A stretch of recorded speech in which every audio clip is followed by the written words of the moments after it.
Hello, I'm Nicholas Badani, and I'm from Los Angeles, California. Thank you so much to Actors Day in LA for joining us here at the Crosley Theater at Actors Co-op in Hollywood, LA, where we are performing Our Wilderness by Eugene O'Neill.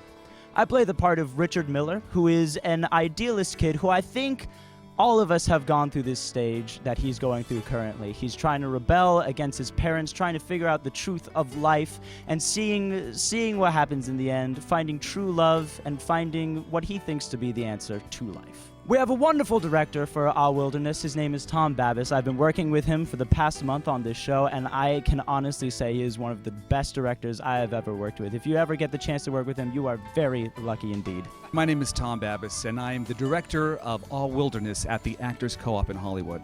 I'm from Sherman Oaks, California, and I want to tell you a little bit about this play. This play was written by Eugene O'Neill in the 30s, and he was quoted as saying that this was the family he always wished that he had. So it's a very romantic play. It's a play about growing up. It's a love letter to those wonderful days back in 1906. And it's a sweet play. It's a funny play. It's a clever play. And it's, I think most of all for me, it's just a romantic play. And it really, the arc of the play is this 16-year-old boy, Richard Miller, who is really struggling to just break out and be independent. And in doing so, he finds out that love hurts for the very first time. And it's a lovely play. I think you'll really love it. Come and see it. Hi, I'm Melody Hollis. I am from Burbank, California, and I play the role of Muriel McComber in Our Wilderness. She is the average teenage girl who is going through that awkward phase of becoming an adult, and she is very shy, and she wants to find true love but is really scared of it. I love the cast so much. It's so much fun to work here with Tom Babbis, and the company is just so amazing, and I hope you all can see it. I'm sorry I hurt your hand. Oh, it's nothing. It felt wonderful even to have you bite. There, that'll cure it. You, shouldn't waste that on my hand. Muriel, you said you'd let me. Will it wash off her kisses and make you forget you even for always? I should say so. I'd never remember anything about it ever again. Well then, all right, Dick.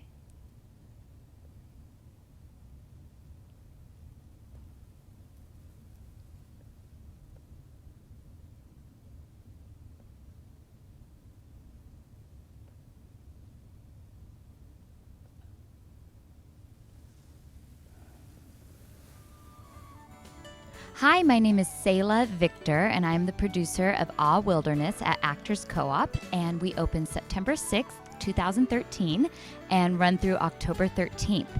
I'm very proud of this production. When I first read the play, I thought it was a really cute play, and now that I've seen these wonderful actors bring it to life, it just has so much depth and so much emotion underneath. I'm at tears at the end of it every single time, and I just think people are really going to be moved by the memories of when you first fell in love and when you went from being a boy or girl to a man or woman. It's a real moving story by Eugene O'Neill.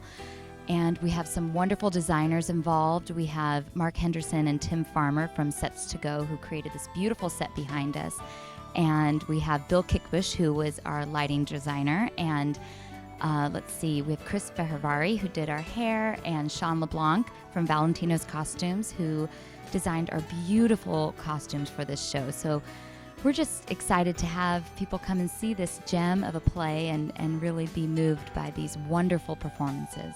Hi, I'm Phil Crowley. I'm from La Cañada, California, and I'm a member of Actors Co-op here in Hollywood. It's a real privilege to be playing the part of Nat Miller in Our Wilderness. I play the father of Nick and 3 other children, and Nat is really a character who really loves his family very, very much and wishes all the best for all of his children, especially Richard, who's going through growing up and rebelling, and it's difficult for him to see Richard go through this rebellious phase and the path that he may be going down that's not the right path. And so the father, Nat, really wants to guide his son and give him good advice and help him to have a good life. It's a privilege to work with Tom Babis and Selah Victor, our producer. And it's a special privilege for me to also to be working with two other voiceover actors with whom I've worked over the years. Townsend Coleman, who plays Sid, the brother-in-law, and Jody Carlisle, who plays my wife, Essie. Come see the show. It's a lot of fun. Listen here, son. I'm going to ask you a question, and I want an honest answer. And I warn you ahead of time. If the answer is yes, I'm going to punish you, and punish you hard, because you will have done something no son of mine ought to do. Now, I know you've never lied to me before. I know. And I don't believe to escape punishment that you'd lie to me now, would you? I won't lie, Pa. All right. Have you been trying to have something to do with Muriel? Something you shouldn't? You know what I mean. No. Pa, what do you think I am? No, I would never. She's not that kind. Pa, I love her. Well, I'm going to marry her as soon as I get out of college. She said she would. We're engaged, Pa. All right, that's all I want to hear. We won't say anything more about it, that's fine. But I don't see how you could think No, that no, it's all Did that old idiot McComber say that about me? Oh, now. Shouldn't call your future father-in-law names now, should you? Tain't respectful. But you can hardly blame old Dave when you read these literature you've been wishing on his innocent daughter. So that's how he... Oh, I told her to be careful with... Well, it'll do him good to read the truth about life and not always have his old fogey ideas. Well, I can't say I disagree with them, though, but they're hardly fit reading for a young girl. Well, they're all right for you, who are a man, of course, but you think about it. See if you don't agree with me. I only did it because I liked them, Pa. And because I thought it would do her good to read the truth about life. I mean, she's so darned afraid about life. Afraid of her old man, afraid of people saying this or that about her, afraid of everything. She's even afraid to let me kiss her. And I thought maybe reading those things, well, they're beautiful, aren't they, Pa? Well, I thought maybe reading them, she'd get the spunk to lead her own life and not always be thinking of being afraid of it. Yeah, I see. Well, I'm afraid she's still afraid. She gave me a note from her to give to you. You better be prepared for a bit of a blow. But never mind, son.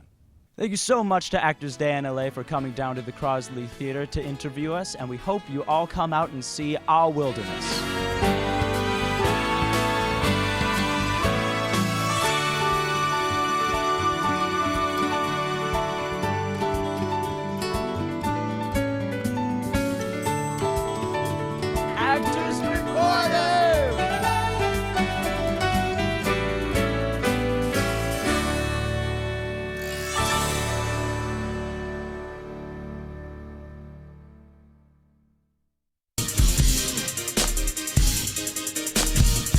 Life is hard, that's why I wrote it anyway. Life is hard, that's why I wrote it anyway. Life is hard, that's why I wrote it anyway. Life is hard, that's why I wrote it anyway. Yeah, everybody stand up for easy, working hard in Hollywood. Got many celebrities ready on deck. Cali love, that's what's good. We doing work the easy way, what can I say? Carolina, yeah, to California, yeah. Making moves, red carpets and major interviews. About to pop, ready and now we never lose. Never stop and never play, we go getters. Never play, just rolling the easy way. Life is hard. Hi, I'm Danica Quinn, and you're watching Actors Reporter. We're in Los Angeles, California tonight at the Brownstone Bistro, celebrating Eric Easy Zuli's Easy Way TV launch party. So let's hit the red carpet and see who we can meet.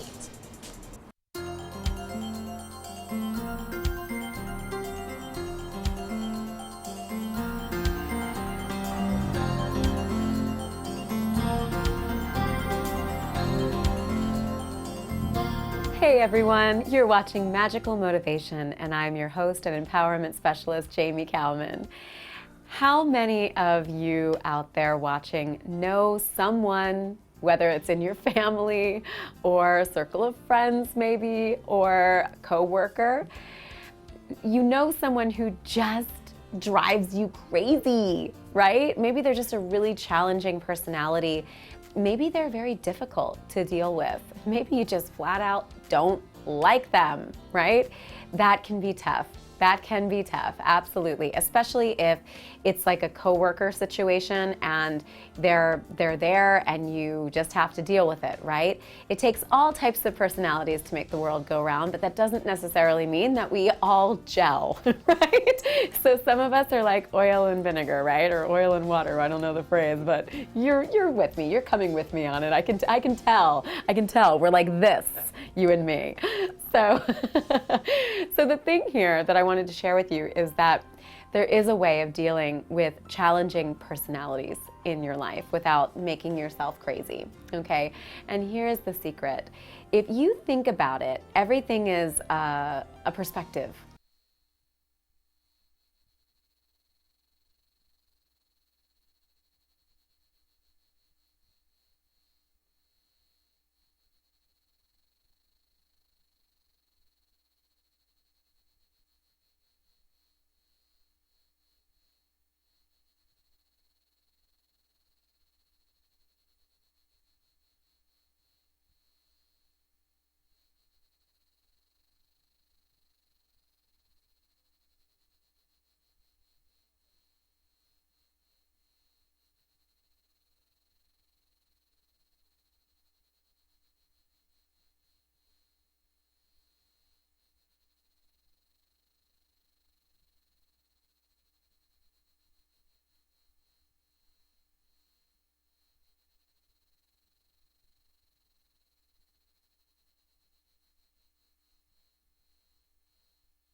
Yeah, and I'm recurring on that show. I'll be on next week. Amazing. I love James. I Yeah, love him. he's great.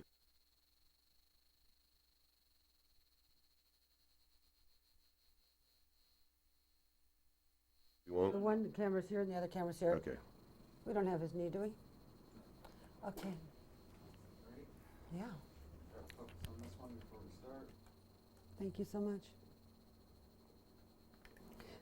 Peter, you're going to have to check on the chatters too. Peter, you're going to have to be everybody today.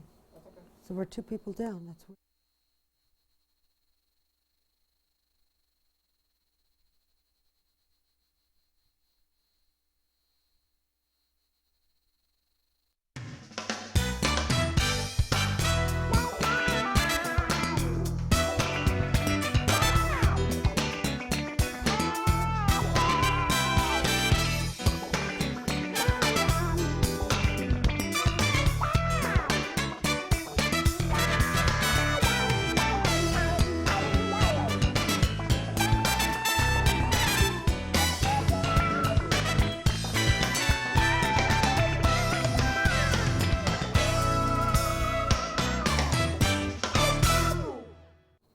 Hello and welcome to ActorsE Chat. I'm your host, Pepper J.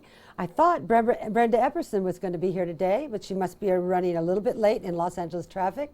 But if not, I'll do my very best for you because I have a wonderful actor guest. I mean, you may have seen him in Die Hard 2, Saving Grace. He's now has a prominent role in 12 Years a Slave. Please help me welcome Rob Steinberg. Hi, Rob. How are you? Thank you. Good. Thank you. Good. So nice to have you here today. It's great to be here. You seem like a East Coaster. Is that where you're from? Originally, I'm from Philadelphia, Pennsylvania. Well, that's and almost East Coast. It's well, that's pretty East Coast. I lived in New York for a while, went to college in New Orleans, and then lived out in Los Angeles for about 21 years, and now I'm back in New Orleans. Oh, back in New Orleans. Yep. I love that city. Is there much action there as far as acting roles? Well, the good news is that the state of Louisiana passed a comprehensive sort of tax credit for anybody coming to make films down there. So you can go and make a movie that may cost $10 million for about $7. And people are really flocking to New Orleans in the last 7-8 years since Katrina. And the city, wherever you go, you can see little signs, you know, that have arrows pointing to the productions, and Hollywood rental trucks and various grip trucks and all the honey wagons set up. So the city's very busy. There's 3 or 4 films shooting there at any given time, and 3 or 4 series. And a lot of incentives, a lot of incentives. Yeah, that's what brings people in there, is the opportunity to save money. So tell me, Rob, what made you decide to be an actor?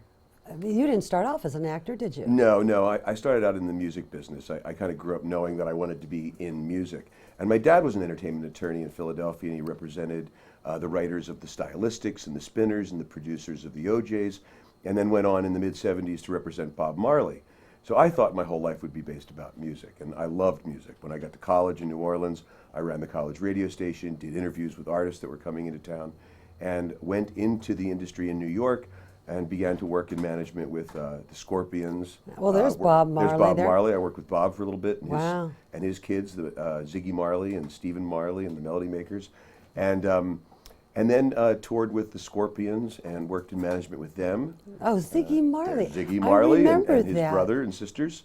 Such a great sound. Oh, and there are the There's Scorpions. the Scorpions. Back in the 80s. Yeah, that's the hair days. Back in the 80s. So I remember that. Yeah, not as much hair these days on those guys, but not as much hair on a lot of us. Yeah, I know what that's like. So, wasn't it kind of hard to separate yourself from the music business? I mean, you were with so many different groups, and you're really at the top of the edge of the metal community. Well, I don't know that metal was necessarily my favorite music. I was kind of a Deadhead, so I did about 250 Grateful Dead shows and was very much into reggae and jazz. But when the opportunity for work came along, and I really found a real great love for the Scorpions and really enjoyed working with them. Right. But it was really a car accident in 1986 that changed my life course. How did that happen? Well, I was driving down one side of the street, and a truck of drunk drivers were driving down the other side of the street, and they crossed over the double yellow line. Oh, you know, life is so precious. You just never know from one minute to another what awful or wonderful thing is going to happen. Well, at the time it was pretty awful, but fortunately I was alive, so on that level it was great.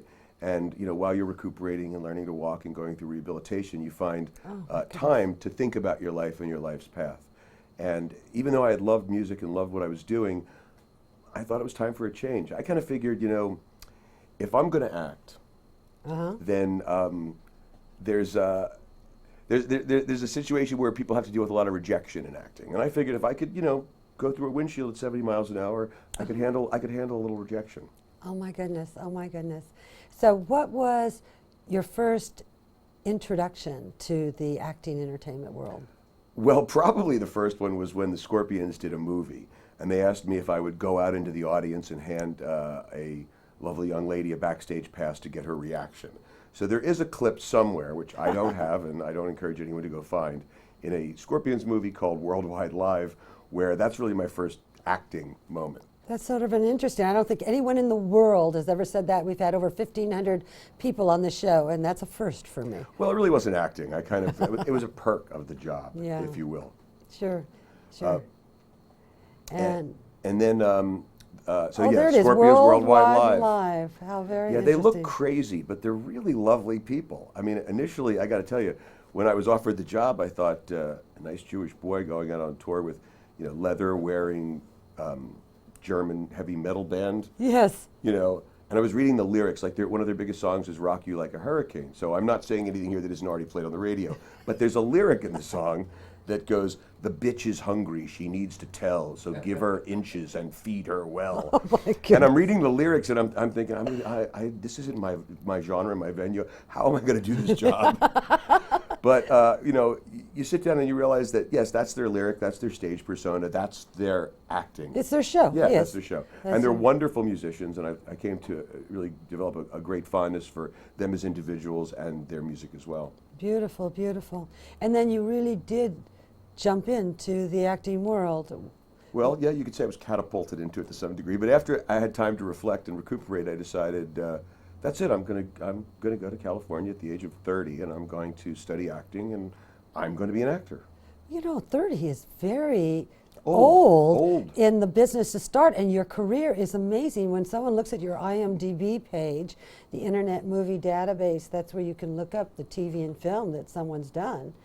Rob Steinberg, there is his IMDb page. You scroll down there. Yeah, scroll. It's long. There's a lot of it's credits. Long. Each one of those, ladies and gentlemen, is a film, a TV show. I mean, it's just amazing. I wonder which ones am I going to even talk about with Rob, but you can see that we don't even really have enough time to scroll down all of them. And then I also see that you're endeavoring into a little bit of producing. Well, I produced a couple writing. of films in the mid-'90s, a couple of low-budget films, one called Resolution and one called In the Dark. And they weren't as much fun as I thought they would be. I see. And so I didn't quite go back into that world again, but I'm still looking at projects and considering it. Oh, fun. And what am I looking at? Oh, Resolution. Yes, Resolution. Very nice, very nice. And so your first big break, I mean, I remember you, I remember your face all over, but it was Die Hard 2 that I think that for me, I went, oh, that's a funny guy. That was a funny guy. You were the assistant to the news guy, yeah, right? to Bill Atherton's character, who was in the first one as well. And, that was my first real break. But I do want to give props out to Billy DeMotta, who helped me get my SAG card and put me in another movie. Die Hard 2. But in Die Hard 2, so it's kind of a funny story, and I guess if we've got actors watching this, they might think it's interesting. I did one of those acting workshops, and they have casting directors come in and you do scenes for them. And I did it all wrong. I was with, Jackie Birch was the casting director of Die Hard 2, and she was in this room in this casting workshop. And I went and did this scene, and I was miming. I got into a car. I was adjusting the rearview mirror. I was pretending to drive. It was just, and they kept laughing at me. And they would say, "Can you start that again and don't mime?" But I had to do something where I had to pick up something, so I mimed that, and I just didn't know the rules. Right. So they were laughing and laughing and laughing, and the scene ended, and I didn't do particularly well. And the next day, I got a phone call from the guy who ran the casting workshop, and he said, "Jackie is very concerned that maybe they upset you." So they just wanted to let you know they liked you, and you shouldn't be upset about that. Because, actors can be very sensitive, So I called the casting director. I called up the office, and her associate, Fern Champion, answers the phone. Who's now a very, very top casting director herself. Yeah. And she said, "What's up?" And I said, "This is Rob Steinberg, and I was in the class last night, and I heard Jackie might think I'm upset, but I'm all good." And she said, "Hang on a second." She goes, "Jackie, I got Rob Steinberg on the phone, and he's got his head in the oven." What does that mean? Right, I'm killing myself over this one bad Okay, night. I love it. So she picks up the phone, and now we're having a little three-way chat, and I've now broken in that door, and it's not a normal way an actor would break into that world. Right. So they called me in a couple weeks later and asked me if I'd come in for a callback to read for the director for Die Hard 2. Amazing. And I said, "I don't think I can come in for a callback." I said, "Why?" And I said, "Because I didn't come in the first time." I didn't know you could just go right to the director. I thought somebody had to see you. And then based on my original performance in that class, I thought, why are they even bringing me in? Right. This is a big risk. But then that turned into the role of Victor, who was on the airplane with Bill Atherton. And I got to see myself on a big screen for the first time ever. It was really fun. exciting. And you're watching ActorsE, and I'm your host, Pepper J. We'll be right back after a word from our sponsor.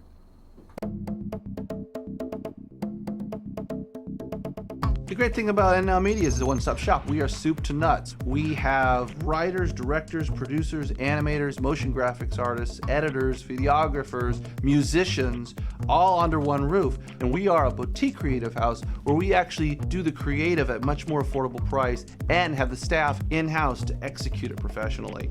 My name is John Palacio. My name is Luz Montez. My name is Paul Robinson. I am Jesse Cervantes. I'm Curtis Peel. My name is Ben Joran. One of the most common questions we have from potential clients is, how does it work? What happens when you engage NNow Media to create a video, a marketing campaign?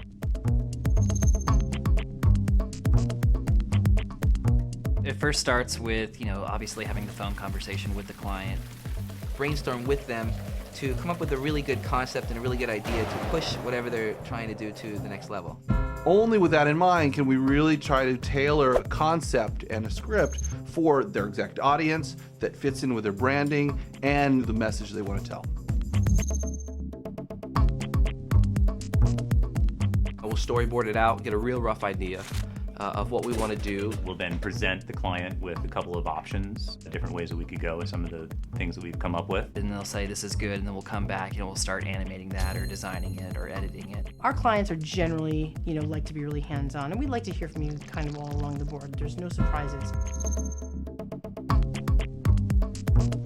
What we like to do with every partner is we actually create a page on the NNow website. So they can give feedback, and that way when the time we get to the final product, usually there's not a whole lot more revisions to do because we've already been working together the whole time. The big difference is that real personal creative touch.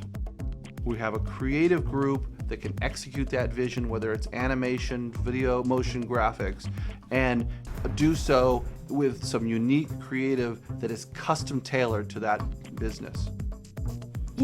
Dream it up. It's video. It's magic. It can happen.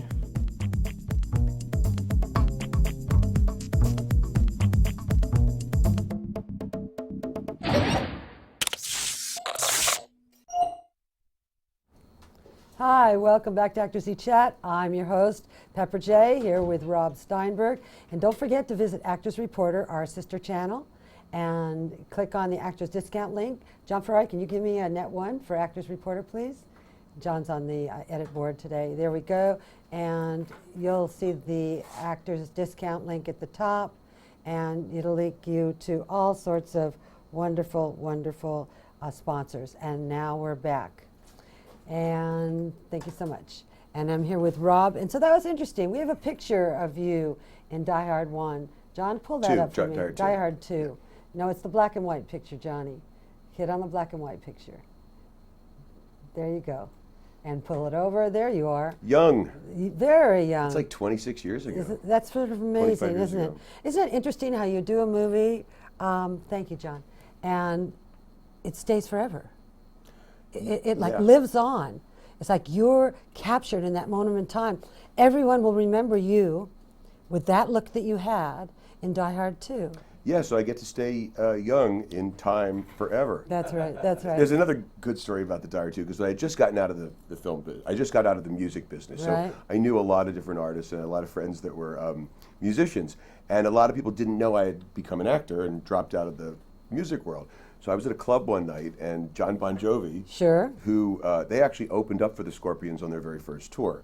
Oh, I didn't so I've known John for a long time and his band. So John comes up to me and he says, "I'm sitting in the movie theater with my wife Dot, and all of a sudden on the screen, you come up there," and I said, "I know him. I know that guy."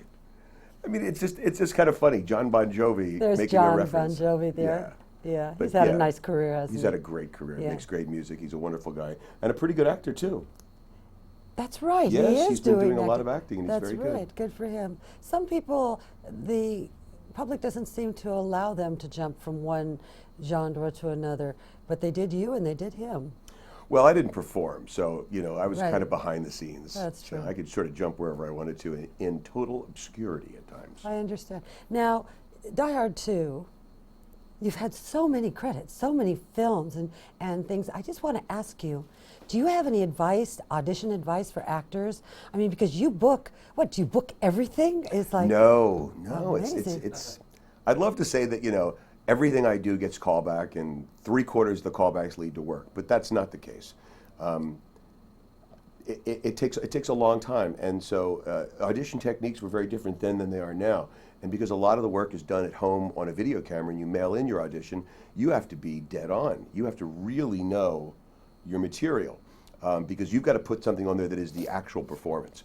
It used to be you would go in for an audition, and that audition was a representation of what you could do with direction and with other things. You'd have the sides in your hand. You wouldn't necessarily be off book. But now it's different. So you really have to give the right performance. The other, there's two other things that I think are important. One is because the camera is high definition and you're in a close-up scenario, everything that you say has to resonate as truth. Truth is in your eyes. If you feel like, well, I don't know if I know this material well enough and what's my next line, the camera will show that and it'll read that in the audition. So you have to find what your character is and really what you're doing on every line in your audition piece. Another thing that people don't talk about, which I think is really important, is if you're doing a scene or you're auditioning for a scene on camera that has 3 or 4 people in it and 3 or 4 people are talking, but there's only one person sitting across from you reading the material. You have to know that material so well that when the person who's reading the material is reading a different character, you need to have eye lines for where those characters are when they speak. Because if every reaction is played to the person who's reading, it won't seem as truthful. And I think a great way to do that is to take little pieces of paper and put the name of the character and a face and put them around the room, and then when you're reading material, make sure that when you hear the material back, you have the response or the reaction to the various different eye lines. Wow, that's amazingly wonderful advice. That's amazing. Now, what do you think your next big break was? I mean, because you've been on, what, over 100? I can't even know. I haven't even count how many shows you've been on. What stands in your mind as being the most satisfying role that you had after Die Hard 2? Well, it's funny, probably the most satisfying role was a play that I did. All right. I did a couple plays up at the Tamarind Theater. And where is that? That's up on In Franklin. In Los Angeles, California. Yes, on Franklin Avenue in Hollywood, Los Angeles, California. It's a small theater, you know, the equity waiver theaters of under 99 seats. And I did a play that was directed by Ted Lange, who you might know as Isaac from The Love Boat. And that was my first sort of foray into acting. I didn't really, I mean, I'd done some plays when I was a kid at camp. Right. And I padded my resume. Right. And you lied. I lied. I did. When I first got out here, I had no credits. So I took anything that, you know, I might have been on TV on or made up a couple of, and I wouldn't advise this now because people, you can get caught doing this. But back then, you know, you make up some obscure things. And I had a resume, film, television, theater, and it was mostly all fake. Or things well, there's Ted there. Ted Lange. Yeah. Isaac the bartender. Isaac the bartender. And so I made up this resume, and I remember I was in New York and I had some meetings there, and I told my friend, said, "Oh, I'm going to go to bed now." I said, "No, you got to stay up and help me memorize my resume." That's funny. Well, that's you know, funny. Then I made a promise for every job I got, I would take off something that was fake. Okay. And put on the good thing. Well, for theater, I completely, you know, what's your theater experience? So I made that up. That was on there. And apparently, for that part, I wound up beating out a guy who was nominated for a Tony. Oh, I see. Yes, by line. By line. Oh my but goodness. I don't suggest doing that now. No, it's because too they easy to can get check caught. you. That's right, because they have the Internet Movie Database and they have the Broadway database, so you pretty much can be checked on nowadays. Yeah. Yeah, you can. And then there was another thing. There was another Tell play me. I was asked to be the stand-in for the lead. Oh, yeah. Right. So I was out of town for a week. I come back in. They tell me, and I'd never seen any of the rehearsals or any of the blocking. And the stand-in and the lead got laryngitis, and they asked me if I would be ready to step in. And I had done all my work, and I knew all the material. I had worked on it basically by myself or with another person. Yes. And they said, "Yeah, okay, you good?" I said, "Yeah, I'm good." And they were all very nervous because there were some pretty well-known people in that play. And they brought me in, and we sort of just read through it, and they showed me where the blocking was, and I was just too new at all this to be scared. Right. So you know, right before the show, there's 2 dressing rooms. The entire cast had shoved themselves into one dressing room, and I was by myself in the other one. And I was like looking down the hallway, going, "Hey," and they're like, waving back to me. I said, "So is it where you guys always usually in that dressing room, and then the Chuck character's over in this one?" And they're like, "No, we just wanted to give you some space." And I said, "You know, maybe we could all just hang out together." I mean, because they were so nervous. Variety was in the house. Oh, yes. Right, and there's like, they didn't know my work. Right, and you didn't know your work. And I didn't know my work. And, you know, from the moment the play began, I had the best time I've ever had acting. Which is so important, isn't it? Because they say it should be like it's the first time you're ever saying these words to these people. And it was. And it was. That's hilarious. Do you still do theater? I mean, you're so busy with TV and films. do you have time for it? Well, I would say I probably have time in hindsight, because if I'm not working, you're always trying to get Right, work. and you have But, understudies. True, but I haven't gone back into Right, theater. right. I think I might pursue that again. I really enjoyed it. Maybe New Orleans, one of the theater projects down there. Yes, it's fun. It's fun. Even the small theater I enjoy. Watching and being in, it's fun. It is. There's nothing like it. It's very exciting. Good. So, what TV shows stand out for you? Well, currently I'm working on I've been on as a recurring character on an HBO show called Treme. Treme, which is in its final season right now. They've done 3.5. This is, a tremendous show about New Orleans after the hurricane. Right. after Does it shoot Katrina. there in Louisiana? It shoots, all the episodes have shot there, all 4 beautiful. seasons have shot there. And James Dumont, there's Treme. Yep, and James has been on it. James Dumont is amazing. We did such an interview with him on Actors Reporter. And what a nice guy to work with, yes? Yeah, I haven't worked with James. Oh, you haven't? No, I'm just friends with James. Oh, I We haven't see. worked together. Oh, interesting. We've been on a lot of the same projects, but we haven't had any scenes So together. what is your role in Treme? I am Terry the cop, played by David Morse, ex-wife's new husband, living in Indianapolis with David Morse's children, with Terry the cop's children. So he comes to Indianapolis to visit his family and check on his kids, and I'm Mark. I'm the good guy who's taking care of his kids. How fun. Yeah. You seem, I just met you today and we chatted a little bit before the show, such a nice man and so personable. Is that part of how you get so many opportunities to do things? Or have you really studied hard and honed your craft so it's a combination of both? Well, I would say I'm probably a real jerk, and this is just me acting. Well, then you do a very, very good job at See, it. I can play a nice guy. Yes, you can. I Yes, can. you can. Well, I think what happened was I was always this type of personality. I was the class clown. When I was in nursery school, I was always sent to the thinking chair. Is that for being in trouble? No, that was for being wise beyond my years, is how I okay. like to look back There on you it. go. There you go. Yeah, and by the second year of nursery school, the teacher, was like we did 2 years of nursery school back then. I don't know if I flunked nursery school or. You had to repeat? Yeah, it's like, he's coloring outside the lines, bring him back for another year. That's so funny. But then they just pretty much put me right into the thinking chair, Right, which right. I liked because it was higher up, it was had a high back. I was kind of like a throne. It's like, I'm the king of nursery school. That's so funny. Well, now you're in such a major productions, 12 Years the Slave, and then there's things coming up, Saving Grace, and we'll talk about those. But when's the first time you felt in a film that, wow, I'm really there? Have you gotten to that point yet? I mean, because I don't really feel like, I don't know if anybody really feels like they're ever really there. But, certainly Die Hard 2 was the first big film I'd ever done. It was the first thing I'd ever seen on a big screen. There was a Right. close-up. My house was the size. My head was the size of a house.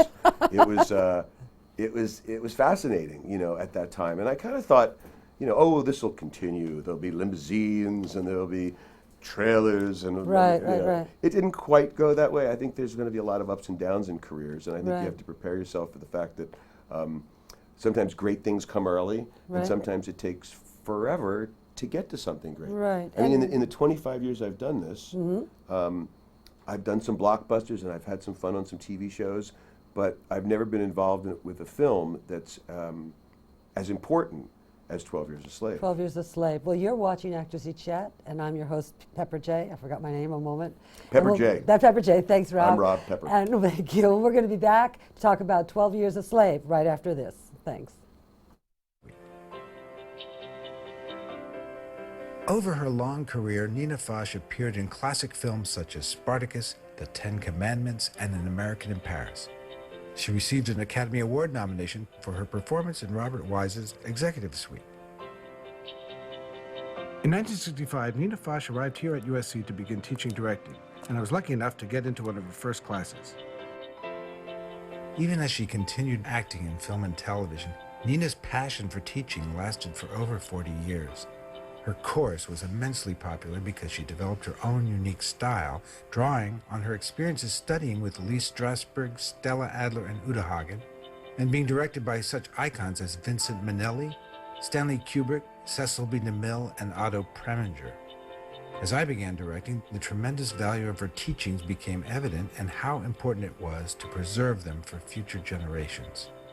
We became close friends, and at a cinema department event, we ran into my former classmate, George Lucas, who invited us up to Skywalker Ranch, where we discussed creating a DVD of her course. He agreed to finance it, and on January 10th, 2002, we began taping an entire semester using a crew of USC film students. We filmed for 8 hours a week for 15 weeks, and this is the result. Okay, so what are we going to do this semester? Hi, and welcome back to ActorsE Chat. I'm your host, Pepper J. And please visit our sister site, Actors Reporter, and click on that Actors discount link. You see where that is up there? There you go.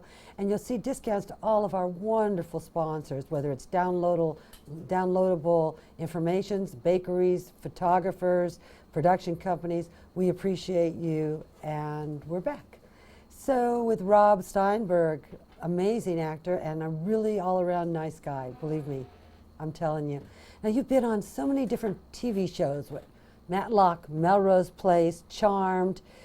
You come in, and I would consider you a character actor in those shows. Would that be a correct characterization? Well, I think yes, I would say definitely some kind of character actor. When I was younger and a little better looking, a little less gray, a little more hair, a few less lines, You look good to me. I wanted to think of myself as a potential lead. Oh. But look, Paul Giamatti is a character actor and a lead at the same time. He's terrific. There are people who certainly don't fit the bill necessarily of what a typical lead actor looks like, who can impart a character. And you still can be. I mean, there's still plenty of years left for you to be a lead in something, that's for sure. Yes, there are plenty of years left. Now, everybody has heard of Maybe too many. No. God willing, you'll have lots and lots and lots. Everyone's heard of the Hunger Games. Right. But you were in the Starving Games. Tell us. No one's heard of. What is that about? Tell us. Well, it's a parody. The guys who do like Date Movie and Meet the Spartans wanted to do a parody that was kind of There it timely is, the Starving and, Games. and came out around the time of the second Hunger Games, Catching Fire. And they were doing a lot of sort of look-alike people. So they had someone who looked like Stallone, somebody like, doing Stallone, they had someone who was doing Bruce Willis, they had someone doing Jason Statham. Right, and you were? And I played Gandalf the Wizard. Gandalf the Wizard. Yes, here I am in a scene fondling the lead. Are you? Yes, I think there not. I am, grabbing a little 20-year-old No. butt. Ah, there you are. Yes. That's and so funny. The joke of this is that, and I can share the joke because, yeah. The joke of that particular scene was, they're in the cave making out, Peter and Candace, and she says, "Can you not squeeze my butt so hard?" And he says, "I'm not squeezing your butt," and he shows his hands, and then we pan back to reveal me. And you're doing the squeezing. Yes, and again, very awkward moment. You're like with the actress. You're like, "Hi, I'm Rob." You're just meeting for the first time. Right. I'm in the old wizard outfit, and I'm like, "So should we practice the butt squeeze?" I mean, I don't want to do it too hard, but I want it to read well on camera. Yes, right. Maybe we could go back to my honey wagon. That's right, Yeah. sure. So it's strange and it's awkward having those kind of moments. It is. And where can people find the Starving Games? Well, that's a good question. I think it opened in a few theaters about a month ago, but I believe you can find it on Netflix or Amazon or Hulu or perhaps Apple Movies. Sure, something like that. Somewhere. You can find it on the internet. Is that fun, getting all dressed up with all that costuming and makeup and stuff? Well, I never think it's really fun sitting there for 3 or 4 hours and having hair applied to your face, but it's interesting that the transition, and people will see that and they will not know it's me. Oh, yes. So I will not get the reputation of an old lecherous wizard fondling butts. So I'm pretty clear. But see, now you will. Well, now I will. That's, we got 5.5 million people who watch this show. Yeah, if anybody, look, just for you people out there, come over to this camera for a second here. There you go. If anybody out there needs an old wizard or a tortured, perverted old man that has to squeeze a young 20-year-old butt, I'm your guy. There you are. But as an actor. There you And go. if anybody wants, just on the side for fun, call me too. That's right. Tell me about Grace Unplugged. It's a fascinating story. A lot of films are being made now that capture a family value. Okay. Right? These are movies without curse words, without nudity, without implied drug use. Right. Because there are families that want to be able to take their kids, their teenagers, and let their kids go to see the movies Right. without having a lot of the negative influences that occur. So some of these are called faith-based films or Christian-themed films, and they employ a lot of well-known Hollywood actors who also incorporate some of those similar values. Oh, I see. Here we go, right from butt-grabbing 20-year-olds to faith-based family films. That's right. It's being an actor. Yeah, exactly. And so this is a story about a young girl who sings in her father's church choir. Her father was a former rock star, had a big hit, but fell into the wayward days of alcohol and drugs and cleaned his act up and became a pastor. Nice. And she wants to step out from his shadow and wants to find her own way. And so she gets a job or gets a manager played by Kevin Pollak, and they come to me and I sign them for a record deal. And she gets the experience of Los Angeles, and a few things maybe aren't what she hoped for, and Right. people's morals aren't quite what Right. she had hoped they'd be. And so eventually she returns back to her father's church, but now she has a way to express herself, play her own music, and incorporate that into her own world along with her father. Do we have a clip of There Grace might be, yeah, I Unplugged? think there might be a scene of me and Kevin Pollak and Peter, try his and website. AJ McKelka. It'll be on my website. It'll be on a drop-down clips. menu. You know, Rob has the neatest website, and I don't know who your webmaster is, but it's probably one of the most easy to navigate. It's robsteinberg.com. Let me give a plug. Oh, please. 'Cause On the Mark Media, out of Washington and Baltimore, Maryland. On the Mark Media, my good friend Mark Silverstein, who I went to camp with and Oh, to college with. So nice. he helped put all this together. Nice. I mean, because that was really nice. Do we have that clip, gentlemen? In 3 seconds. 3, 2, That's right. Well, we can kill 1. time We while can we're kill waiting time. for that so, little clip. So your role in Grace Unplugged was that of a music producer? It was a record company owner. I see. And this is an interesting way, again, too. This is something that might be helpful for actors out there. I had seen a breakdown in which they were shooting a film in Alabama. Now, remember, I live in New Orleans. Right. And they were looking for a record company president in his 50s. And I contacted them. Oh, there's Kevin. There's Kevin, and there I am on the right, and that's AJ McKelka, the center who plays Grace. So we're at my big wealthy house somewhere in Alabama. Oh, beautiful. But what I did was I saw this role out there, and then I contacted casting. And normally you're not supposed to do that. Right. But I called them, and in one quick 20-second pitch, I said, "Hi, my name's Rob Steinberg. I live in New Orleans, Louisiana. I saw the breakdown for Grace Unplugged. I was a president. I worked in the music industry. Could I just send you a tape of me doing this audition?" And they said, "Yeah." Sure. And then a few days Yeah. later, they called and said they really liked it. And then the director called me and offered me the job. You know, I think there's a lot to learn in that story because we wait on our management and our agents to do everything, but once in a while we have to do our own step forward. I think we have to. I think we always have to be out there, trying not to cross, the work and mix up the work that they do for us. Right. But this is our career, and That's we right. have to find a way to, make sure that it shines, we shine, and that we do everything we can. So it means hustling and finding your work and writing letters and doing what you can to try to secure work. Right. Sometimes you got to cross the line, but you have to do it in a quick and easy, gentle way. Yeah, and don't step on too many toes. So I'm really interested. How did you get the role in 12 Years a Slave? That might be the blockbuster of the decade. The first thing is to sort of make a joke and say, "Oh, well, the people I had to sleep with in order to get into that film." There it is, 12 Years a Slave. But the truth is that living in New Orleans, they were shooting the film in New Orleans. After they cast several of the leads, and a lot of people came to the film and said, "Well, I want to be part of this in some way." So you have, Of course. Paul Dano and Benedict Cumberbatch and Paul Giamatti, Michael Fassbender, all well-known people, Brian Batt, Alfre Woodard, even Garrett Dillahunt from Hope. What's the TV show? Raising Hope. Has a small part in the film too. Michael Kenneth Williams, who plays Chalky White on Boardwalk Empire, is on screen for just a few seconds. There's Michael Fassbender. Fassbender. And Steve McQueen, the director, had done 2 previous films with Michael. And it's not Steve McQueen, the old Steve McQueen, the one on the motorcycle. Yeah. This is the new director, Steve McQueen. Well, right. People go, "Oh, Steve McQueen, I love Steve McQueen." I go, "Not the dead white guy." yeah, the talented black guy. Yes, from England. Yes, from England, that's right. So he had worked with Michael on Shame and Hunger, which were very well received critically, but not so big in the theaters. There's Steve. And Steve just won the New York Theater Critics Circle Award for Best Director, Yeah. nominated in the Screen Actors Guild, not the Screen Actors Guild, but nominated in the Spirit Awards for director, and as well the Golden Globes, which just came out yesterday. Right, that's very exciting. We have a picture, I think, John? So I auditioned. I auditioned for the movie in New Orleans, and they sent my tape off to the director, and they brought me in for callbacks. Right. And this again is an example of what I was saying. So now there it is. Let's identify the people So in that's the picture. me on the left as Mr. Parker. In the red hat. Chiwetel Ejiofor as Solomon Northup, the wrongly enslaved man. Michael Fassbender, the drunken bastard plantation slave owner. Okay, and then Jay Hughley as the sheriff on the right, who accompanied me down to take Solomon off of the land. So tell me, it's such a powerful, powerful subject matter. How was that portraying such a really an ugly subject?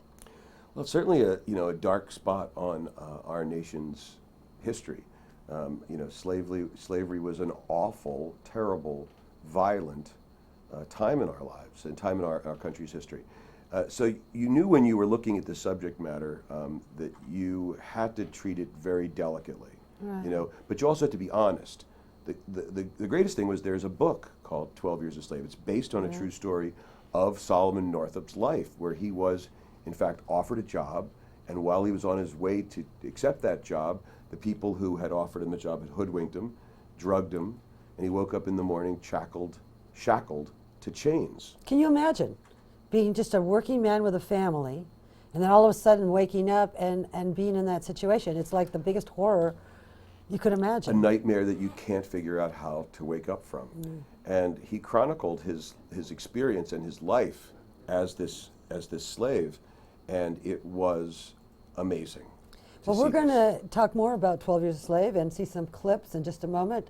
This is ActorsE Chat, and I'm your host, Pepper J, and we'll be right back after a word from our sponsor. Hey everyone, I am Judith Jones. If you are looking for photographs, which a lot of you are, let's face it, we need photographs every day, actors, models, even if you're just, the milkman, you need photographs, okay? You need to look good. And if you want to look good, you've only got one man to go to, and that's John Michael Ferrari. You see, I needed to look good. So I went to John, and he basically took me to the most beautiful place in LA and took these wonderful photographs of me, and I really didn't even recognize myself because I just looked, well, let's just face it, I looked stunning.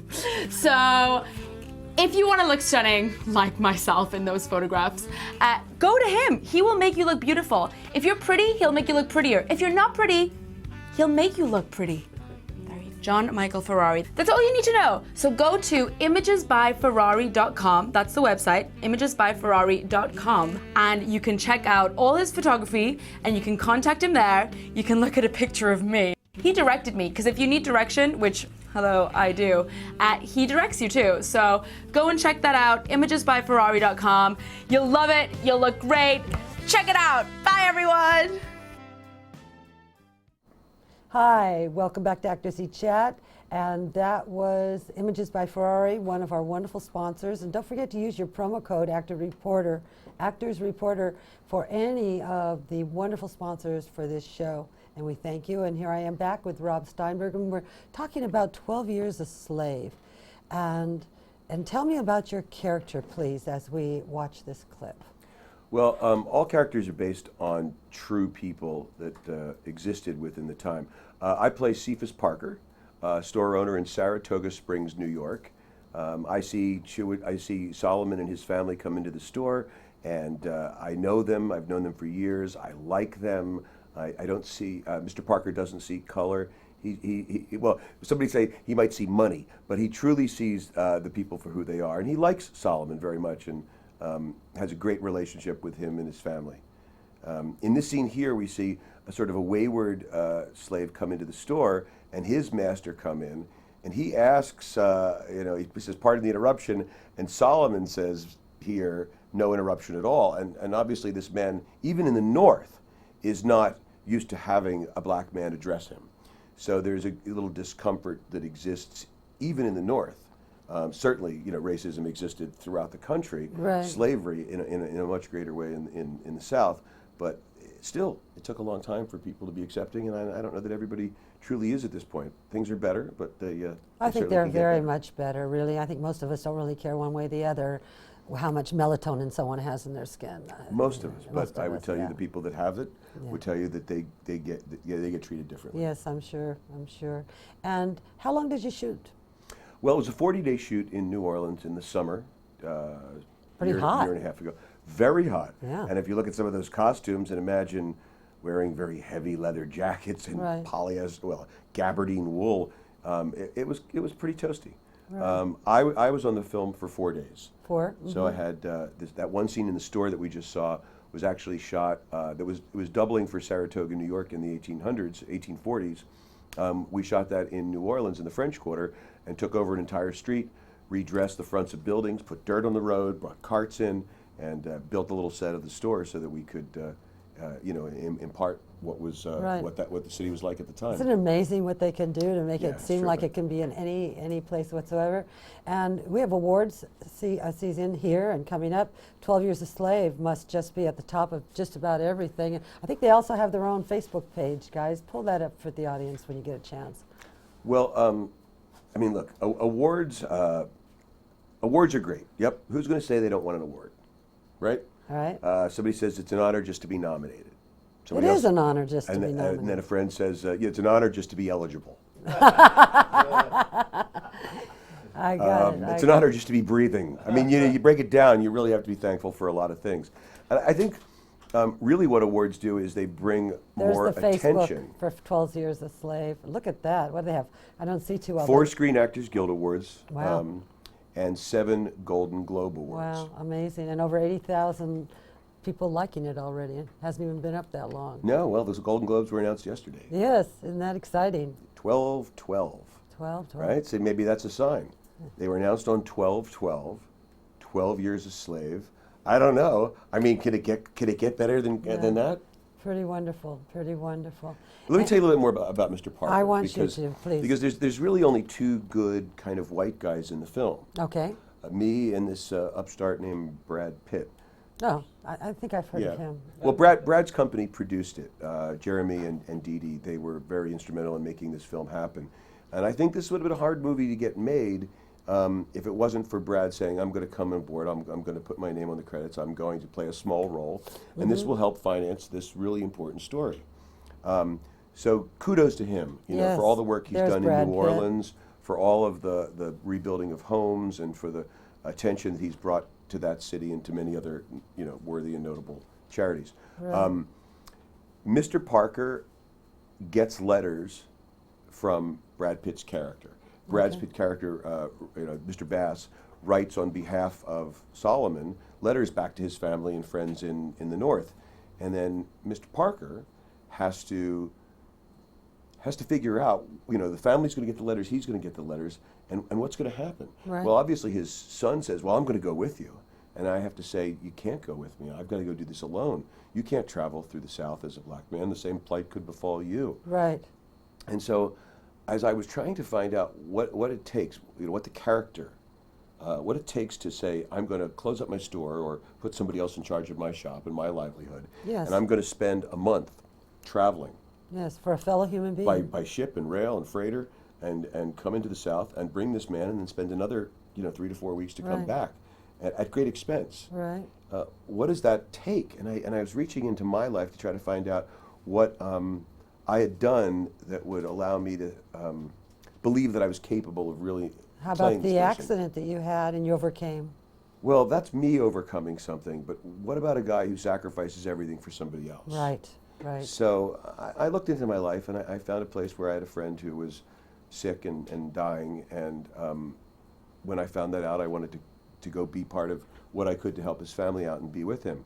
And at that moment, I realized, Cephas Parker was born. I mean, Right. that's and here's the thing. You think it's such a grand sacrifice, and I'm looking, how could I have sacrificed? In what part of my life did I Right. sacrifice? And that was the wrong word. Right. Because when you're doing it out of love and you're doing it out of compassion for your friend, for your fellow man, it doesn't feel like a sacrifice. It just Right. feels like you're doing the right thing. Wow, wow, that's amazing.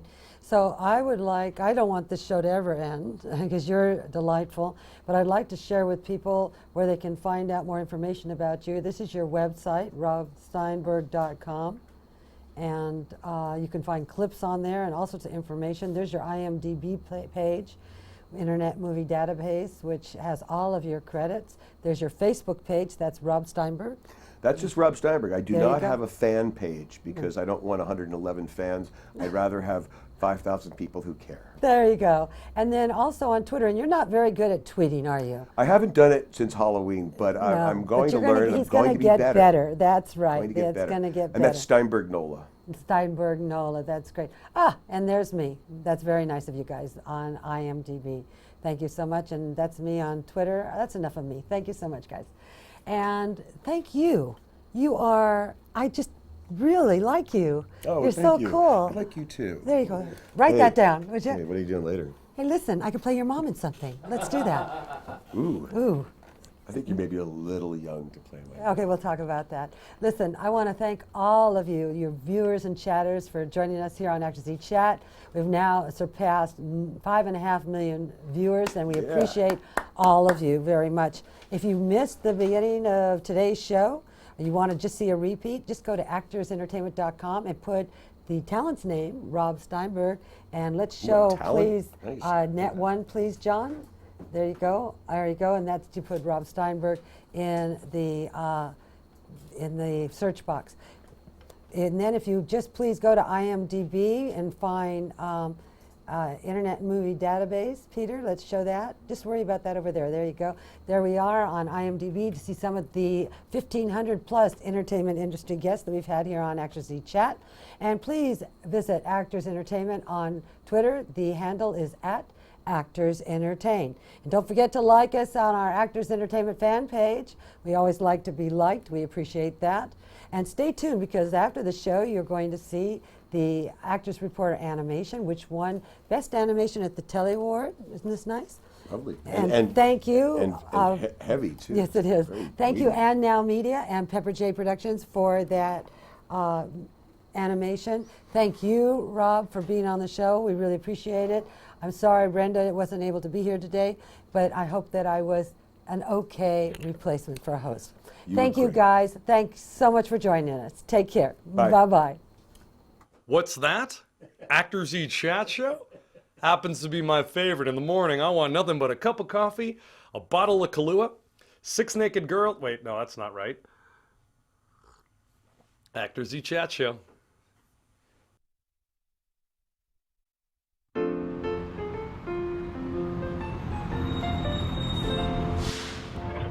Oh my gosh. Hey, big Hollywood starlet that just happens to be walking by. Yes. I'm not from around here, but I want to be an actress just like you. What do I need to know? Kid, let me tell you. Whether you're a seasoned pro or a naive newbie like you, there's one thing you need to know to get my first job. I lived in a slum, beat out 50 other girls to play a drunk bum. I cried. My first agent charged me 30%. Thanks. Working 3 jobs and I couldn't pay rent. But I'm an actor. She's an actor. A shark gnawed my leg on a B film in Sydney. To pay for the stitches, I sold my left kidney. I finally made a union, their rules were complex. Their piles of paperwork fogged up my specs. But I'm an actor. She's an actor. I'm an actor. Well, that's rather disturbing, but what's the one thing I need to know? Don't listen to the critics. Don't follow all the tabs. Forget that sleazy photog and the agent that's got crabs. Go to Actors Reporter.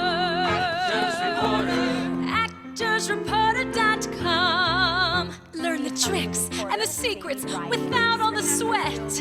An info-packed one-stop shop. It's free and on the net. Actors Reporter. ActorsReporter.com. But how can they help her? Career cues, union news, makeup woes, advice from pros, insurance tips, choosing scripts, everything at your fingertips. Actors Reporter. Actors Reporter. ActorsReporter.com. I just got a callback. I'll do it.